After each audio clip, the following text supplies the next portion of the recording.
इन्नहुम फित्यतुन आमनु बिरब्बिहिम वज़िदनाहुम हुदा। वक़ाल क़ालू समिअना फ़तन यज़कुरुहुम युक़ालु लहू इब्राहीम।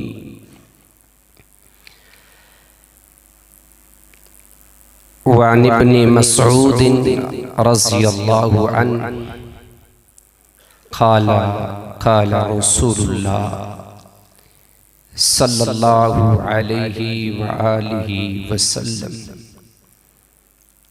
ला तज़ूलु क़दम इब्नि आदम यौमल क़ियामह मिन इंदि रब्बिही हत्ता युसअला अन खम्स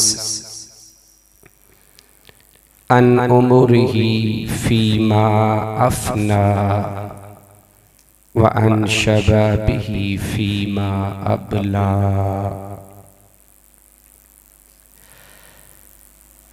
हमारी आज की मजलिस यकीनन इस एतबार से बड़ी अहम है कि हम खालिसतन अल्लाह की रज़ा के लिए यहाँ जमा हुए हैं। शेख साहब की हमारे साथ ये मोहब्बत इस कदर ज्यादा है कि यहाँ हम उसको बयान नहीं कर सकते। एक तालिब इल्म होने के नाते मेरे लिए ये एजाज की बात है कि आज से ठीक 22 साल कबल शेख मोहतरम के वालिद मोहतरम और मेरे उस्ताद मोहतरम शेख मोहम्मद यूसुफ रहिमहुल्लाह रहमतन वासिया नव्वरल्लाहु क़ब्रहु कुछ अरसा के लिए मुझे इसी जामिया में कोई दो से 2.5 माह उनके सामने बैठ के कुछ बातें सीखने का मौका मिला। यकीनन आज हमारे बुजुर्ग नहीं हैं, लेकिन उनके लगाए हुए पौधे फलावर हो चुके हैं। और इसी तरह मेरे उस्ताद मोहतरम शेख अनैतुल्लाह अमीन रहिमहुल्लाह जिनकी हाल ही में वफात हुई है, उनसे भी कुछ सीखने का मौका मिला। वो भी इस दुनिया से जा चुके हैं। अल्लाह उनकी भी कब्र को नूर से मुनव्वर फरमाए। तो मेरे लिए ये एक एजाज की बात है, एक तालिब इल्म ऐसी जगह पर जहाँ से कुछ अरसा पहले वो दीन सीखता है, कुछ पढ़ता है, सीख कर जाता है, और फिर अल्लाह का ही एहसान होता है कि अल्लाह तबारक व तआला उसी जगह पर कुछ सुनाने का मौका देता है। यकीनन ये सारी की सारी नेमतें और बरकतें अल्लाह की तरफ से हैं। ये चंद कालिमात मैं इसलिए आपके सामने रखे हैं चूंकि मेरे सामने तलबा मौजूद हैं, तो हम ज़हन के अंदर ये बात बैठा लेते हैं कि ये जो बंदा हमारे सामने बैठा है, हम शायद इस मुकाम पर नहीं पहुंच सकते, इस साथ से कमतरी का शिकार हो जाते हैं। फलां जो शेख हैं, मैं उस लेवल पे नहीं जा सकता। ये अलग बात है कि हम उस शेख के मुकाबला में नहीं जा सकते, लेकिन हम उसकी पैरवी करते हुए और सालिहीन की इत्तिबा करना आइन सुन्नत है, दीन है। तो हम भी कुछ दुनिया के अंदर रहते हुए अपना हिस्सा डाल सकते हैं। हमारा जो आज का मौजू है ये भी बड़ा अहम मौजू है और शेख साहब की ये एक इल्मी वुसअत है कि वो इस तरह के मौजूआत अपने तलबा के लिए मुंतखब करते हैं ताकि तलबा के सामने जदीद जो मसाइल हैं, जो चैलेंजेस हैं, जो प्रॉब्लम्स हैं, वो सामने आ सके और तलबा उन चैलेंजेस को सामने रखते हुए अपनी इल्मी इस्तेदाद को बढ़ाएं ताकि वो मुआशरे के अंदर कुछ सर्व कर सके और मुआशरे के अंदर कुछ अच्छा कर सके। जदीद दौर में नौजवानों को दरपेश चैलेंजेस और उनका हल, तो मेरी गुफ्तगू के 3 हिस्से होंगे जो निहायत ही इख्तिसार के साथ मैं आपके साथ शेयर करूंगा। पहले हिस्से में नौजवानी की कदर कीमत क्या है और दूसरे हिस्से में खासकर जो नौजवान है और उसमें भी स्पेशली जो मदारस के नौजवान और तलबा हैं उनकी जिम्मेदारी क्या है, और तीसरे हिस्से में हम जदीद कुछ चैलेंजेस के ऊपर बात करेंगे कि वो कौन से करंट इश्यूज हैं या वो कौन से चैलेंजेस हैं जो हमें दरपेश हैं, जिनका हमें सामना है और हमने उनके ऊपर ओवरकम कैसे पाना है, काबू कैसे पाना है। तो आपने मेरी ये चंद गुजारिशात को एक तालिब इल्म की हैसियत से ध्यान से सुनना है। पहले नंबर पर सूरा अल कहफ की आयत नंबर 13 मैंने आपके सामने रखी है। मशहूर सूरा मुबारक है, जुमे वाले दिन पढ़ना बाहिसे बरकत है, इसकी एक खास फजीलत है।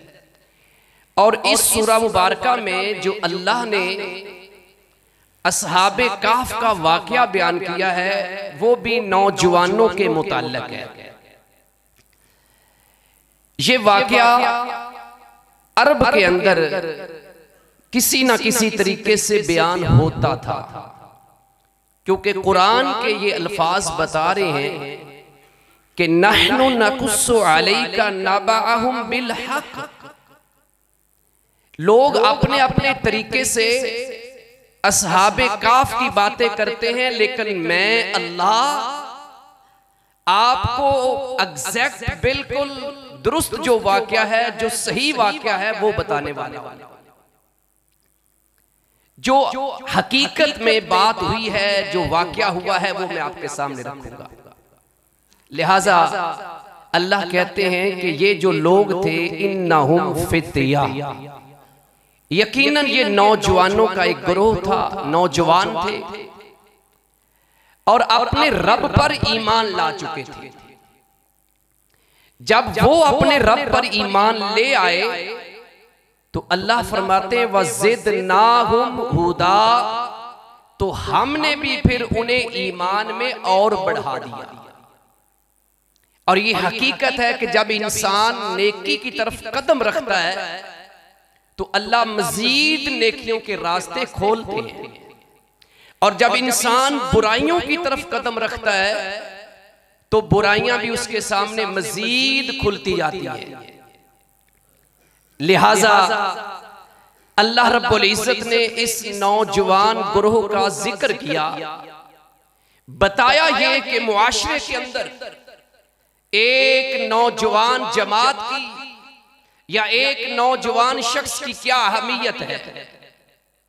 दूसरी तरफ सूरतुल अंबिया है, आयत नंबर 60 है।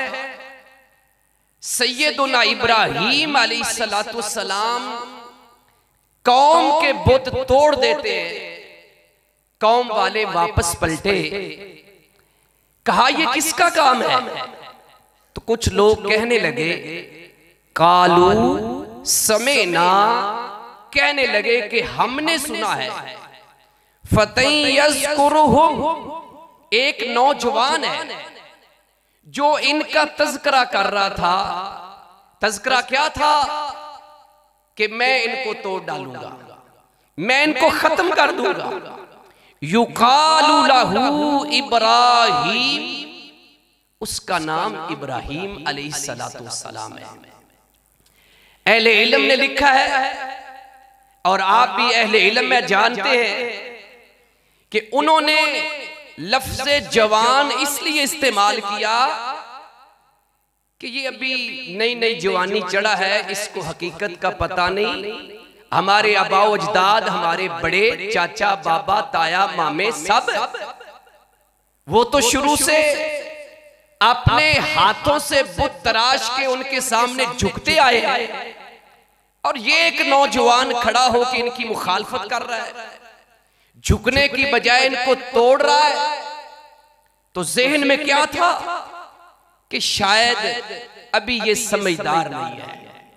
लेकिन हकीकत क्या थी कि उस वक्त अगर कोई रुवे जमीन पर समझदार शख्सियत थी तो वो सैयदुना इब्राहीम अलैहिस्सलाम की शख्सियत थी। और वो नौजवान है। इसी तरह प्यारे पैगंबर अलैहिस्सलाम ने जवानी की कदरो कीमत बयान करते हुए फरमाया कि क़यामत का दिन होगा। सुनन तिर्मिज़ी की रिवायत है।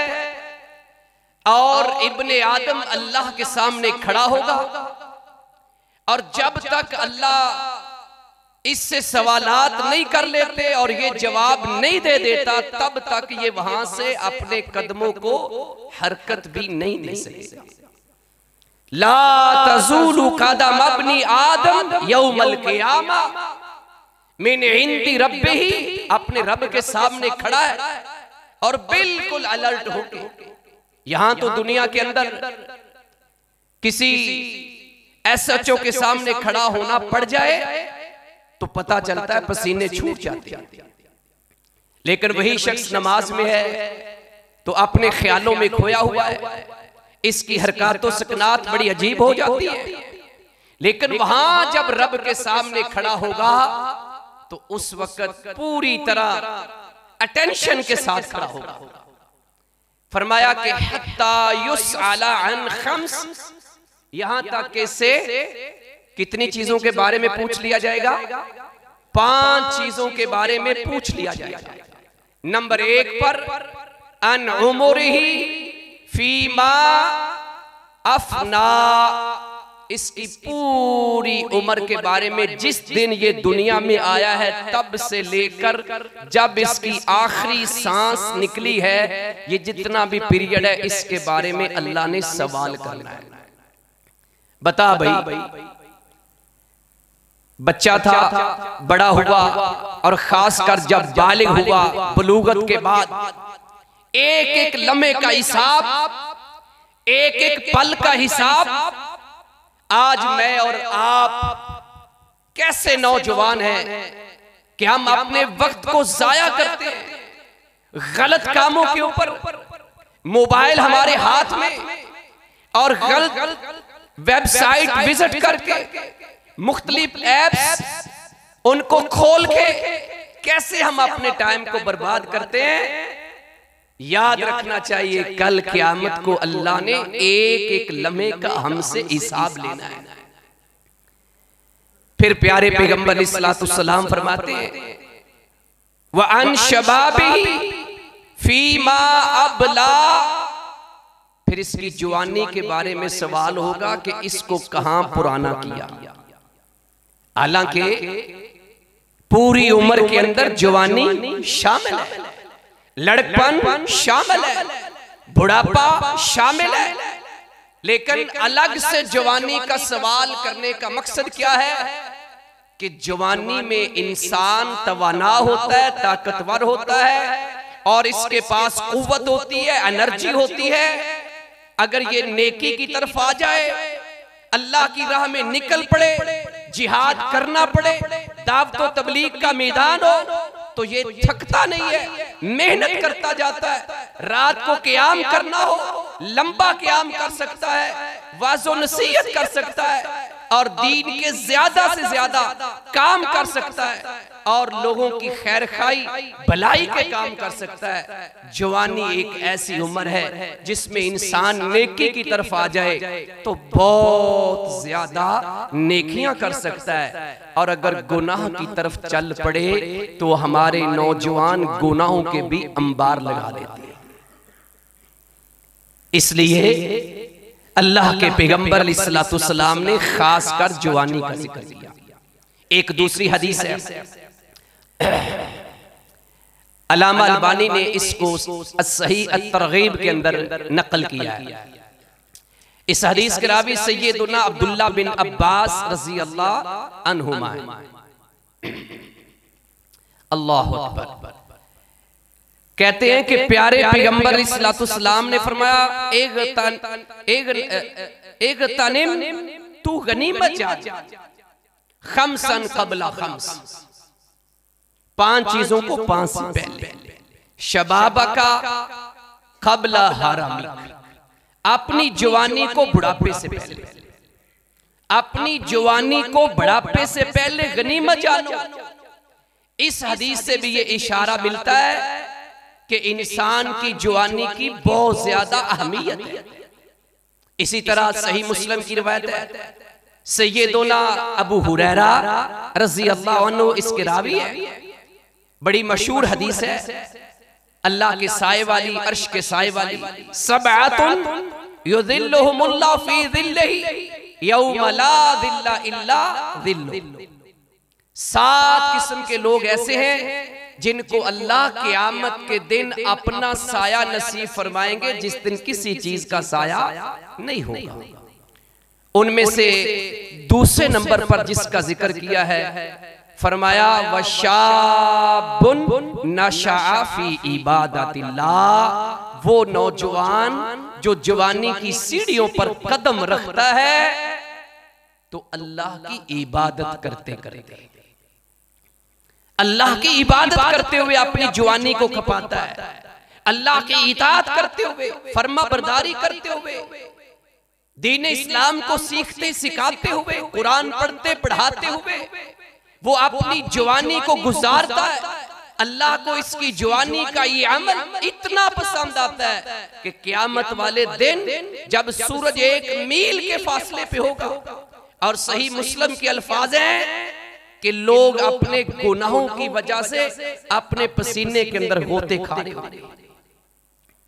इतनी सख्त धूप और गर्मी, लेकिन ये नौजवान जिसने अपनी जवानी अल्लाह के दीन में लगा दी, अल्लाह की इबादत में लगा दी, अल्लाह को इतना पसंद है कि अल्लाह इसको बुलाएंगे, पूरा प्रोटोकॉल देंगे और अपने साए या अपने अर्श के साए के नीचे खड़ा कर देंगे। इंसाफ से बताएं, बुजुर्ग बैठे हैं, नौजवान बैठे हैं, बुजुर्ग इस जवानी की उम्र से गुजर चुके हैं, लेकिन ये मेरे बेटे, मेरे भाई जो अभी ये मंजिल तय कर रहे हैं, ये सफर तय कर रहे हैं, यहाँ एक छोटा सा MPA आ जाए ना, छोटा सा अदना सा, चलो MPA तो फिर भी एक काफी लंबा चौड़ा उसका हल्का होता है। आपके इलाके का एक काउंसलर खड़ा होके ना, या चेयरमैन, वो इतने लोगों में से 200-400-500 लोगों में से किसी का नाम लेके कहे कि तुम इधर आके बैठ जाओ, तो सब की आंखें खुली की खुली रह जाती हैं। ये बंदा कोई खास है, सारे रश करते हैं, यार काश चौधरी साहब ना साढ़े भी तलक होंदे, MPA साहब ना साढ़े भी तलक होंदे, सानू भी कोई आवाज लगांदा।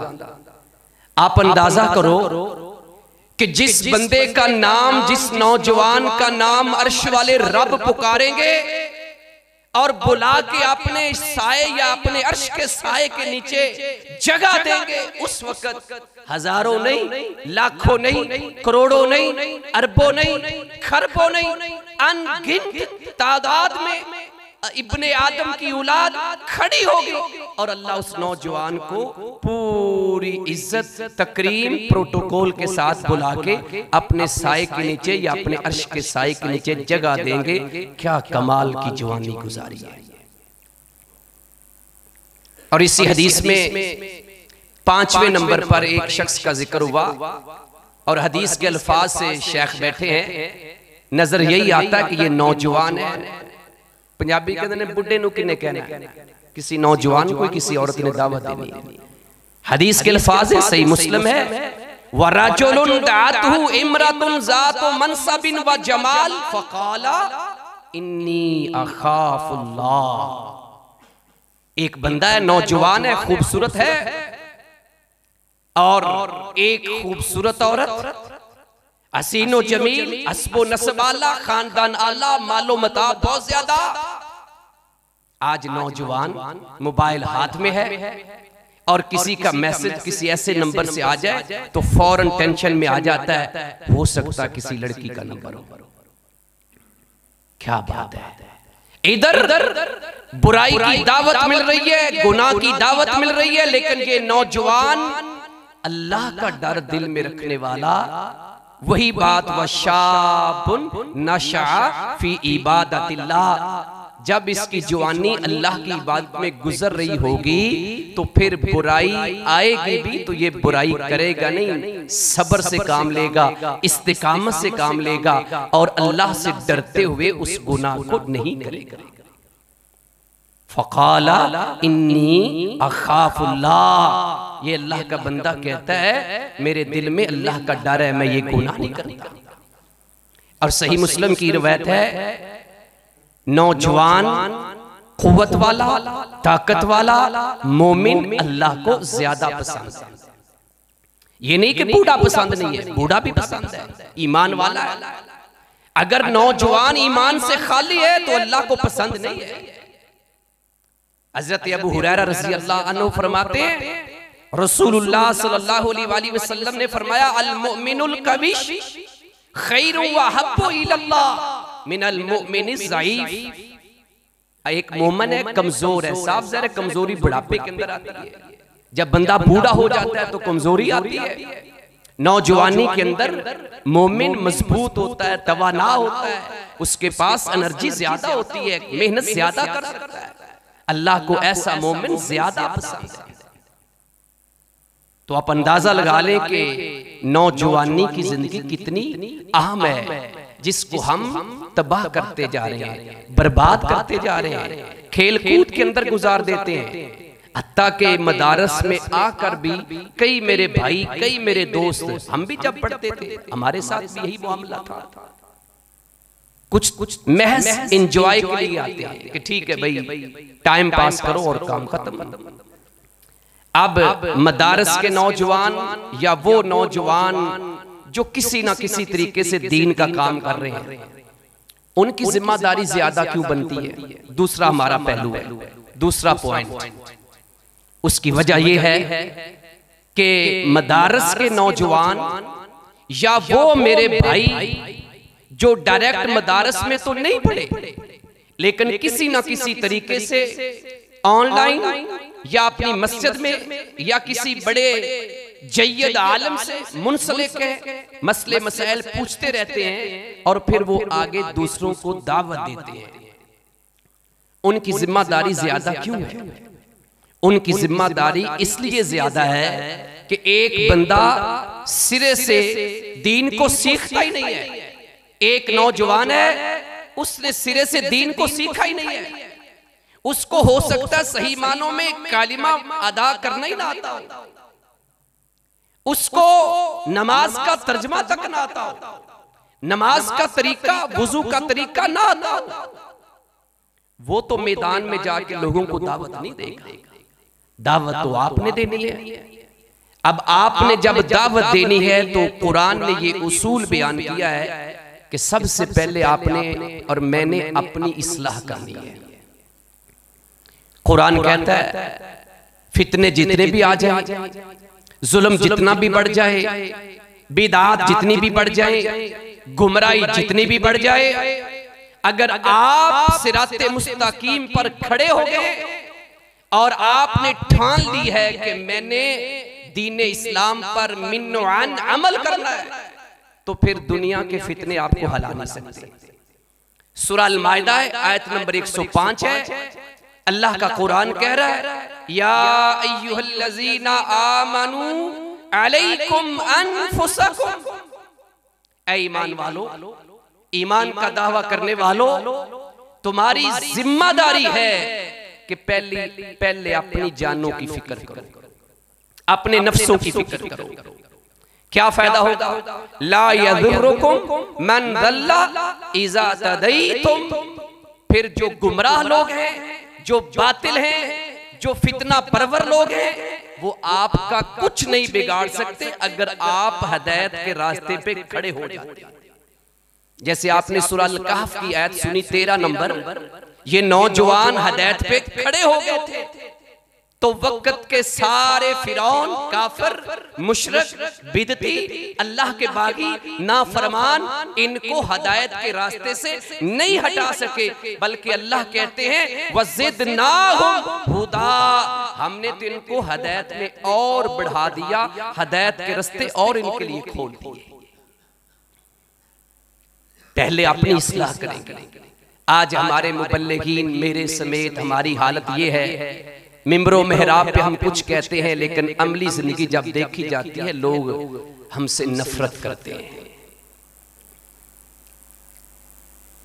लेकिन जब हम सही मानों में दीन इस्लाम पर चलेंगे तो फिर ऐसा नहीं होगा, फिर लोगों की जिंदगियां बदलेंगी। और सूरह तहरीम में फरमाया कू अनफुसकुम व अहलीकुम नारा, अपनी फिक्र पहले, फिर घर वालों की फिक्र करो। और फिर तीसरे नंबर पर हमारी जिम्मेदारी क्या बनती है? कुंतुम खैरा उम्मा उखरिजत लिन्नास तामुरूना बिल मारूफ व तनहौना अनिल मुनकर। फिर हमारी जिम्मेदारी बनती है पहले मैं अपने आप को दुरुस्त करूं, अपनी इस्लाह करूं, अपने आप को दीनदार बनाऊं, और फिर मैं अपने घर वालों की फिक्र करूं, और फिर मैं मुआशरे की फिक्र करूं। इसलिए कि मैंने कुरान को पढ़ा है, सीखा है, समझा है, तो मेरी जिम्मेदारी बनती है कि मैं लोगों को सिखाऊं, समझाऊं, पढ़ाऊं। ये मेरी जिम्मेदारी है। सही बुखारी मुस्लिम की रिवायत है, सैयदुना जरीर बिन अब्दुल्लाह रज़ी अल्लाहु अन्हु फरमाते हैं मैंने प्यारे पैगंबर इस्लाम के हाथ पे बैत की। किन चीजों पे? नमाज पे, ज़कात पे, और तीसरे नंबर पे वन नुस्ही लिकुल्ली मुस्लिम, कि मैंने हर मुसलमान की खैर खाई करी। हमारे अंदर कितनी खैर खाई है? ये सबसे ज्यादा जिम्मेदारी हमारी है, दीन के तालिबे इल्मों की है, दीन के दाइयों की है। एक शराब पीने वाला, सिगरेट नोशी करने वाला, फराड करने वाला, धोखा देने वाला, मिलावट करने वाला, झूठ बोलने वाला, गालियां देने वाला, वो खाक अपने भाई मुसलमान की कलमा पढ़ने वाले की तरबियत करेगा, उसकी खैर खाई करेगा। खैर खाई तो हमने करनी, हमारी जिम्मेदारी है। और अगर हमें ही खैर खाई की जरूरत है तो फिर हम उनकी कैसे करेंगे? हमारी जिंदगी बड़ी कीमती है। जामिया के तलबा की जिंदगियां आम लोगों की निस्बत ज्यादा आम है। हमारी जिम्मेदारी ज्यादा बड़ी है और हमें इस बात पे खुश भी होना चाहिए, अल्लाह का शुक्र भी अदा करना चाहिए कि अल्लाह ने अपने दीन के लिए हमें चुना है। हमारा ईमान का लेवल ही बड़ा कमजोर है। खैरुकुम मन तअल्लमल कुरान व अल्लमा, सुनाते मिंबरों मेहराब में, और जब हम निजी महफिलों में बैठते हैं तो हमें चौधरी की गाड़ी नजर आती है, कारखाना नजर आता है, फैक्ट्री नजर आती है, बैंक बैलेंस नजर आता है, उसकी कोई बड़ी पोस्ट नजर आती है, और खुद दिल में सोचते हैं काश 80 मदरसे ज्यादा की कीता है, और अल्लाह के बंदो, अल्लाह की तकसीम पे खुश हो जाओ, अल्लाह तुमसे राजी है। सैयदुना अब्दुल्लाह बिन मसूद रज़ी अल्लाह अन्हु फरमाते हैं, ये मकूफ रवायत है लेकिन हुक्मन मरफू है। अल्लामा अलबानी रहमहुल्लाह ने इसको सही कहा है। कहा ये जो दुनिया का माल है ना, दुनिया का माल, ये अल्लाह उससे भी दे देता है जिससे मोहब्बत करता है, और उससे भी दे देता है जिससे मोहब्बत। इन्नल्लाह ताला युतिल माला मन अहब्बा व मन ला युहिब। लेकिन जब बात ईमान की आई, दीन की आई, इस्लाम की आई, कुरान की आई, हदीस की आई, सीरतुन नबी की आई, तो सैयदुना अब्दुल्लाह बिन मसूद रज़ी अल्लाह अन्हु फरमाते हैं, वला युतिल ईमाना इल्ला मन युहिब। लेकिन अर्श वाला रब ईमान की दौलत सिर्फ उससे देता है जिससे मोहब्बत करता है। अल्लाह की कसम, अल्लाह आपसे मोहब्बत करता है, इसलिए अल्लाह ने आपको अपने घर में बैठने का मौका दिया है। हमें तो खुश होना चाहिए। अब तीसरे नंबर पे जो हमारे चैलेंजेस है वो क्या है? इनमें पहले नंबर पे जो चैलेंज है वो फिक्री सतह का है। फिक्री, इल्मी और फिक्री चैलेंज है, नजरियाती चैलेंज है। नजरिया, आइडियोलॉजी क्या है कि नौजवान सवाल करना चाहता है, तहकीक करना चाहता है, लेकिन उसको माहौल क्या मिलता है? उसको लिबरल माहौल मिलता है, उसको फ्रीडम का नारा लगाने वाला माहौल मिलता है, उसको सेकुलरिज्म का माहौल मिलता है, और कहीं उसको फेमिनिज्म का माहौल मिलता है, और कहीं उसको एथेइज्म का माहौल मिलता है। ये क्या चीजें हैं? लिबरलिज्म क्या है? फ्रीडम क्या है? आजाद ख्याली और रोशन ख्याली और इल्हादियत, ये क्या चीजें हैं जो आज हमारे नौजवान को गुमराह कर रही है? ये वो चीजें हैं जो आज के नौजवान के अंदर एक इंजेक्शन की तरह इंजेक्ट की जाती है। इसको ये बताया जाता है कि भाई तुम अपनी मर्जी से जीना सीखो। अगर तुम किसी मजहब को फॉलो करोगे, किसी दीन को फॉलो करोगे, किसी पैगंबर को फॉलो करोगे, तो वो तुम्हारे ऊपर पाबंदियां लगाएंगे कि तुमने ये भी नहीं करना, तुमने ये भी नहीं करना, लिहाजा तुम आजाद हो और तुम अपनी जिंदगी कैसी गुजारना चाहते हो तुम्हें इसका इख्तियार है। ये जो माहौल है इसने आज बहुत ज्यादा तबाही की है।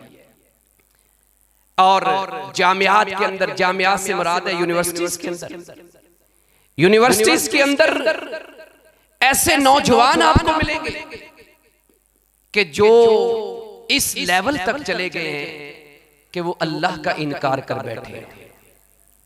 सवालात उठाते हैं और जो थोड़ा सा दीन रखता है ना, थोड़ा सा दीन के बारे में इंफॉर्मेशन और नॉलेज रखता है, इल्म रखता है, उसको वो मुख्तलिफ तरीकों से कहेंगे कि भाई ऐसे है, ऐसे है।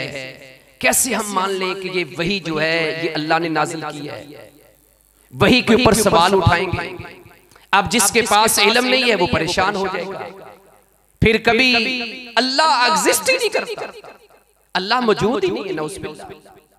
अल्लाह की मौजूदगी के ऊपर सवाल उठाएंगे। भाई आप कैसे कहते हैं कि अल्लाह मौजूद नहीं है? कहते हैं जी नजर नहीं आता। भाई उसकी कुदरत तो नजर आती है। नहीं भाई ये तो वैसे ही सारी चीजें हो रही हैं, और जो बात आप करते हैं अल्लाह की मौजूदगी की, मेरी अक्ल उसको मानती नहीं है। यहां पे एक बात समझ ले, मैं अक्सर ये बात कहता हूं कि जो मुल्हिदीन है, इल्हादियत का शिकार है। इल्हाद की डेफिनेशन और तारीफ अहले इल्म और तलबा अक्सर जानते हैं। एक साइड को निकल जाना, इतना एक साइड को निकलना, इतना एक साइड को। बुजुर्ग जानते हैं ये कब्र जब हम खोदते ना पहले, अब तो बिल्कुल सीधी सीधी कब्रें खोदी जाती है, तो लाहद बनाई जाती थी एक साइड पे, एक साइड पे कब्र में, उसको लाहद कहते हैं। अब ऐसे इंसान को आप जवाब कैसे देंगे? उसके लिए उससे ये पूछो कि तुम्हारी अकल क्यों नहीं मानती? मेरी अकल में ये बात आती नहीं। हमारे शेख हाफिज अब्दुल मन्नान नूरपुरी रहमतुल्लाह अलैह वो कहते थे अगर कोई बंदा ये कहना कि मेरी अकल नहीं मानती, मेरी अकल में ये बात नहीं आती, तो उसको अपनी अकल का इलाज करवाना चाहिए, बजाय इसके कि वो कुरान का इनकार करे, हदीस का इनकार करे, सुन्नत का इनकार करे। उसको अपनी अकल के बारे में फिक्र करनी चाहिए कि उसकी अकल सही नहीं है। तो गोया के इस तरीके से कहीं अल्लाह का इनकार और कहीं हदीस रसूल सल्लल्लाहु अलैहि वसल्लम का इतराज, और उसके ऊपर कई तरह के इतराजात करके नौजवानों को हदीस रसूल से, सुनते रसूल सल्लल्लाहु अलैहि वसल्लम से दूर किया जा रहा है। यहां तक के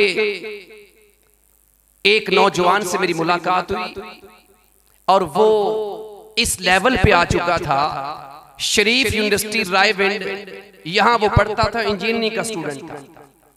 वो कहने लगा, मैंने शेख साहब से ये वाकया एक दफा शेयर भी किया था, कहता है कि मुझे नहीं समझ आती कि अल्लाह है या मेरे को नमाज पढ़नी चाहिए या दीन का काम करना चाहिए, मेरा दिल मुतमिन नहीं है। अब उसके दिल को इत्मीनान क्यों नहीं है, ये बात ज़हन में रखें कि आप एक नौजवान के सामने एक बुराई को बयान करते रहें तो वो नौजवान उस बुराई के अंदर शामिल हो जाएगा। तो यूनिवर्सिटीज का जो माहौल इस वक्त बना हुआ है, फिजिक्स और लिटरेचर के जो प्रोफेसर डॉक्टर्स हैं, अक्सरियत का ये हाल है कि वो सिराते मुस्तकीम की पटरी से हट चुके और वो इस तरह के सवालात और शुकूक व शुबहात पैदा करते हैं।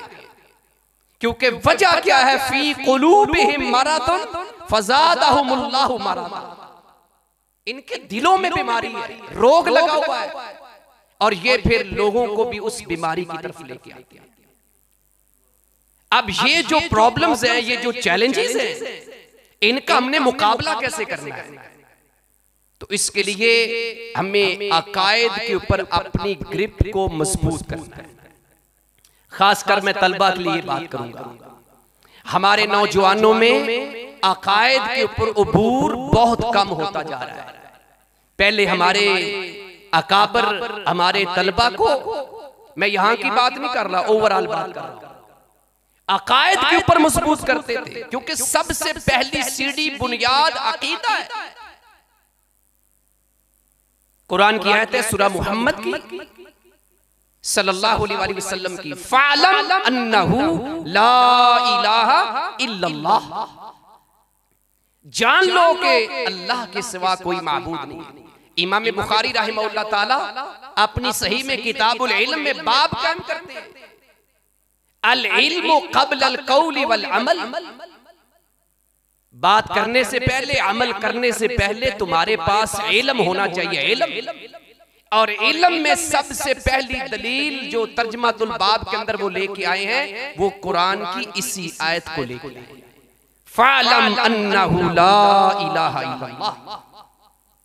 अकायद के ऊपर आपको जितना उबूर होगा, मैं अल्लाह की कसम उठा के कहता हूं, दुनिया का बड़े से बड़ा मुल्हिद भी आपका मुकाबला नहीं कर सकता। इमाम बुखारी रहमहुल्लाह ताला, ठीक है फितने जदीद हैं, नए हैं, लेकिन जब इमाम बुखारी रहमहुल्लाह ताला अपनी सही को मुरत्तब कर रहे थे, तो उस वक्त इससे भी बड़े फितने थे, बातिल अफकार, नजरियात बहुत ज्यादा थे। और मैं एक तालिब इल्म होने के नाते ये जरूर कहूंगा कि आप किताबुल ईमान सही बुखारी और किताबुत तौहीद को बार बार पढ़े। इस वक्त जितने भी इल्हादियत के फितने हैं, लिबरलिज्म के फितने हैं, या दीगर बातिल मज़हब और बातिल नजरियात रखने वाले लोग हैं, सबका जवाब इन दो कुतुब के अंदर इमाम बुखारी रहमहुल्लाह ताला ने बयान कर दिया है। मुताला को बढ़ाएं, जब आपकी इंटेलेक्चुअल डिबेट्स हो, फिक्री बहस मुबासा हो, तो उसमें तौहीद के ऊपर, अकायद के ऊपर अपने आप को मजबूत करें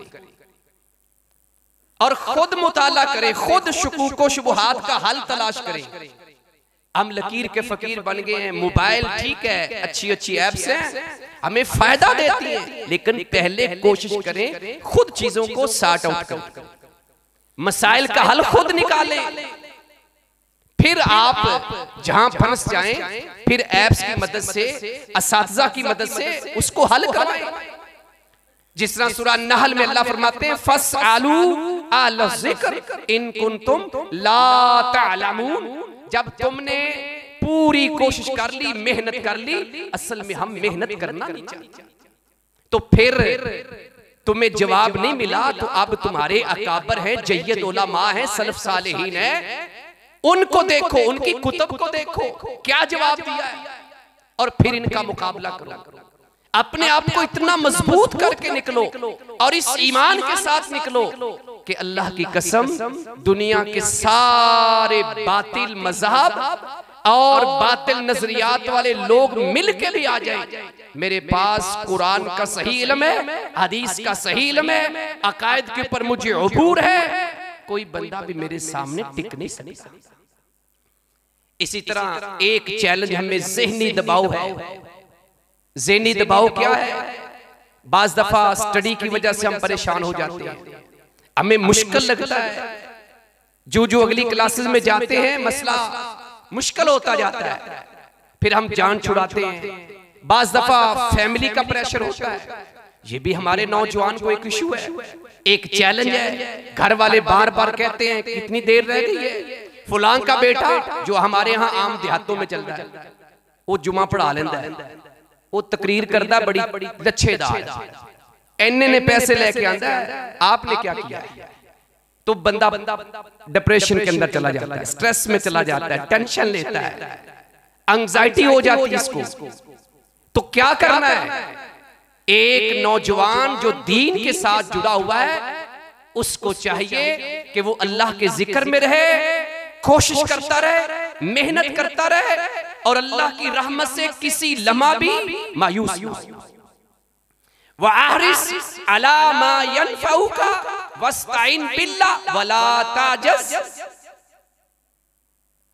कोशिश करते रहो, मेहनत करते रहो, लगे रहो, डटे रहो, जो चीजें अच्छाई वाली है उनकी तरफ कदम बढ़ाते रहो। वस्तईन बिल्लाह, प्यारे पैगंबर इस्लाम ने फरमाया, सही मुस्लिम की हदीस है, अल्लाह से मदद मांगते जाओ और कभी भी इत्तेहाद डाल के, हिम्मत हार के बैठ ना जाओ, इंशाअल्लाह अल्लाह तुम्हारी मदद करेगा। वल्लज़ीना जाहदू फीना लनहदियन्नहुम सुबुलना, सूरह अनकबूत की आखिरी आयत 69 नंबर है। जो हमारी राह में निकल पड़ते हैं, अल्लाह कहते हैं हम उनके लिए रास्ते खोलते हैं। अखलाकी इन्हितात भी है, मॉरल डेविएशन है, टेम्पटेशन है। क्या है मसाइल? ये इसलिए है कि सोशल मीडिया ने हमारे नौजवान को तबाह बर्बाद कर दिया है, उस वजह से भी मसाइल है। लिहाजा सोशल मीडिया का गलत इस्तेमाल जितना हम बढ़ाएंगे, हम अखलाकी एतबार से उतने ही गिरते जाएंगे। आज हमारे अखलाकियात बिगड़ चुके हैं, तबाह हो चुके हैं, तबाही के दहाने पे हम खड़े हैं। इसी तरह एक चैलेंज हमें यह भी है कि हम अपना तशख्खुस खोते हुए नजर आते हैं। तशख्खुस खो चुके। क्यों खोया हमने? इसलिए खोया कि हमें जो माहौल मिला है, जो हमें मगरबी कल्चर मिला है, जो बरादरी का माहौल मिला है, उसके अंदर इस्लाम नाम की कोई चीज ही नहीं है। लिहाजा इन शॉर्ट में ये कहूंगा कि नौजवान को अपना तशख्खुस बरकरार रखने के लिए कुरान की इस आयत पे अमल करना चाहिए। सिबगतुल्लाह व मन अहसनु मिनल्लाहि सिबगा, ये फैसला कर ले कि अल्लाह के दीन से, अल्लाह के रंग से, ये जो लिबास, ये जो तहबंद शलवार मैं टखनों से ऊपर रखता हूं, मैं बारिश हूं, ये अल्लाह को बड़ा पसंद है। सारी दुनिया भी मुझे ताने दे और मुझे इसके ऊपर क्रिटिसाइज करे तो मैं पीछे नहीं हटूंगा। हमारे पास नौजवान आते हैं, हाफिज़ कुरान है और आलिम दीन है, मस्जिदों में जुमे पढ़ाते हैं, एमफिल करने के लिए अक्सर आते हैं, शलवारें उनकी इस कदर टखनों से नीचे होती हैं कि शर्म आती है। शर्म क्यों? क्योंकि वो मुतासर हो चुके हैं यूनिवर्सिटी के माहौल से। मस्जिदों में जुमे भी पढ़ा रहे हैं, इमामत भी करवाते हैं। क्यों ये हुआ? उनको अल्लाह का रंग क्यों नहीं पसंद? दीन इस्लाम क्यों नहीं पसंद? अपना तशख्खुस क्यों नहीं बरकरार रखना चाहते? जब से हमने अपने तशख्खुस को छोड़ा है, हमारे लिए मसाइल पैदा हो गए। इसी तरह बुरी सोबत से बचे, बुरे दोस्तों से दूर रहे। और छठे नंबर पर आखिरी बात, जो सबसे बड़ा इस वक्त पाकिस्तान में नौजवानों को चैलेंज है कि कुछ नाम निहाद स्कॉलर अपने आप को मजहबी स्कॉलर कहते हैं और बड़ा जय्यद किस्म का मुस्लिम पेश करते हैं। उन्होंने इस्लाम को टारगेट इस तरीके से किया है कि बज़ाहिर वो तौहीद का अलम उठा के खड़े हैं, लेकिन तौहीद के अलम के नीचे बज़ाहिर मैं कह रहा हूं, हकीकत में नहीं, उस तौहीद के अलम के नीचे वो दीन की जो बुनियादें हैं उनको खोखला कर रहे हैं। और वो दीन की बुनियादें क्या हैं? सहाबाए किराम रिज़वानुल्लाह अलैहिम अजमाईन। क्योंकि ये दीन हम तक जिन हस्तियों के जरिए पहुंचा है वो अल्लाह के पैगंबर अलैहिस्सलाम के असहाब है। और जब सहाबा की जात के ऊपर, उनकी शख्सियात के ऊपर तान होगा, जर होगी, तो फिर क्या होगा? और इसमें वो नौजवान जो मदारस में साल 2 साल पढ़े हैं या किसी दीनदार घराने से ताल्लुक है और ऐसे चरब जबान लोगों की गुफ्तगू सुन के मुतासर होते हैं और चंद नंबर अहदीस के याद कर लेते हैं और फिर अच्छे खासे मदारस में पढ़ने वाले तलबा या नौजवान, हत्ता के उलमा जो अपने आप को कह रहे हैं जुम्मे पढ़ाते हैं, इमामत करवाते हैं, उनके सामने वो सवाल रखते हैं, मेरे जैसा बंदा लाजवाब हो जाता है। क्या वजह है भी बातल, है भी गलत, लेकिन मैं लाजवाब हूं। इसका ये मतलब नहीं कि वो कुव्वत वाला है, वो इल्म वाला है। मतलब इसका ये है कि मैंने अपने इल्म को सही मानों में उस लेवल पे ले जाके, उसके मुकाबला में ले जाके अपने इल्म को ना बढ़ाया है, ना अपने इल्म को मैंने अच्छे तरीके से लोगों के सामने पेश किया। कई लोगों से, क्योंकि हमारी फील्ड ही ऐसी है, नौजवान अक्सर फौरन जी नंबर बताएंगे। अब अगर कोई समझदार नौजवान होगा, तालिब इल्म होगा, दीनदार होगा, दाई होगा, आलिम होगा, वो फौरन बताएगा ये जो हदीस आपने पेश की है, इस हदीस में यहाँ इसने 2 नंबरी किया है, यहाँ पे इसको सेंसर किया है, यहाँ पे सनद कुछ और है, बयान कुछ और कर दिया है, मतन कहीं से उठाया है, नंबर कहीं से दे दिया है। और हम सिर्फ इंटरनेशनल नंबरिंग सुन सुन के तो हम कहते क्या कमाल है। एक और बीमारी इसके अंदर ये भी ऐड हो गई है, अहले हदीसों से मैंने सुना इन कानों से, और नहीं जी गल थोड़ी ठीक है, गल थोड़ी ठीक है कि वो सहाबा दी मुखालफत करते ने, मैं नाम नहीं लेना चाहता ऐसे लोगों का, ऐसी जगहों पे उनका नाम लेना भी अच्छी बात नहीं है, तो ठीक है बात, लेकिन तौहीद बड़ी बयान करता है। अल्लाह की कसम ऐसी तौहीद हमें नहीं चाहिए, बिल्कुल ऐसी तौहीद नहीं चाहिए जो तौहीद हमें सहाबा के जरिए मिली है, सलफ सालेहीन के जरिए मिली है। जब वो सहाबा ही उसकी जुबान से महफूज नहीं है तो तौहीद के पीछे क्या वैल्यू रहेगी। एक मुझे नौजवान कहने लगा, नहीं वो सहाबा दी मुखालफत नहीं करता, सिर्फ उन्हां दी गलतियां दसदा है। मैं कहा अल्लाह के बंदो, वो कौन होता है सहाबा की गलतियां बयान करने वाला? उसको किसने इख्तियार किया है? हजरत हातिब बिन अबी बलतआ रज़ियल्लाहु अन्हु से एक गलती हुई, लंबी हदीस है, बुखारी की। प्यारे पैगंबर इस्लाम ने क्या कहा था? ला तक़ूलू लहू इल्ला खैरा। कभी भी जिंदगी में उसूल बयान कर दिया। अल्लाह के पैगंबर इस्लाम ने मेरे सहाबी से जितनी भी बड़ी गलती हो जाए आपने जब भी मेरे सहाबी का जिक्र करना है तो खैर के साथ जिक्र करना है, उसकी गलती का नाम लेके उसका जिक्र नहीं करना। तो इस फितने से भी हमें बचना है और इसके लिए अपने मुताला को वुसअत दें और खासकर वो अबवाब, वो मौज़ूआत जिनको वो ज्यादा मीडिया के ऊपर हाईलाइट करते हैं, क्योंकि सोशल मीडिया का दौर है, हर दूसरा नौजवान उससे मुतासर है। तो हमें चाहिए कि हम अपने इल्म को वसी करें, मजबूत करें, दलाइल से मरबूत करें और ऐसे नौजवानों को टारगेट करें जिस तरह उसने टारगेट करके हमारे नौजवानों को हमसे छीना है, आप भी टारगेट करें, एक एक नौजवान के ऊपर मेहनत करें। और मैं आपको ये बात पूरे वसूख से कह रहा हूं, आप मेहनत करेंगे इंशाअल्लाह वो नौजवान जब आप उनको सही दलाइल देंगे ना, वो वापस आएंगे, उनको समझ आ जाएगी। अल्लाह से दुआ है कि अल्लाह जो टूटे फूटे अल्फाज मैंने आपके सामने रखे हैं, मैंने एक बड़ी गुस्ताखी ये की है कि तकरीबन 8 से 9 मिनट मैंने आपके ज़्यादा ले लिए, तो उसकी एडवांस में माज़रत चाहता हूँ शेख साहब से। अल्लाह ताला हमें अमल की तौफीक अता फरमाए। वमा अलिशा इल्लल बलागुल मुबीन।